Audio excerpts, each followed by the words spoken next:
سنعرض قصة كفاح إسماعيل صبري.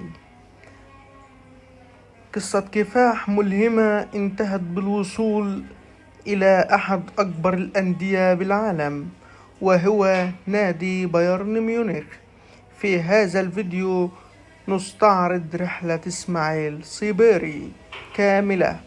ولد في مدينة ترسا بأسبانيا لعائلة مغربية، ثم نشأ في بلجيكا، وبدأ مشواره في أكاديميات أندية مثل إندرلخت ومخلين وينج، قبل أن ينتقل إلى نادي PSV إيندهوفن الهولندي عام 2020.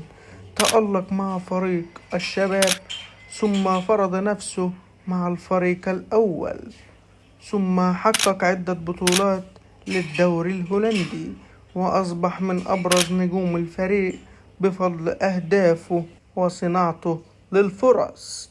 مع منتخب المغرب اختار تمثيل أسود الأطلس، ووصل التألق في البطولات الدولية، وكان من أبرز نجوم كأس العالم 2026، حيث سجل أهدافا حاسمة وقاد المنتخب المغربي لتحقيق نتائج رائعة، ما جذب أنظار كبار أندية أوروبا.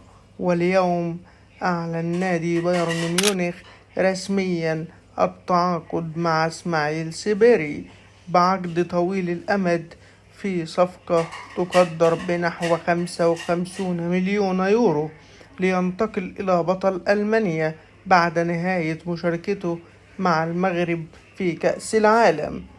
إذا أعجبك الفيديو لا تنسى الاشتراك في القناة وتفعيل زر الجرس.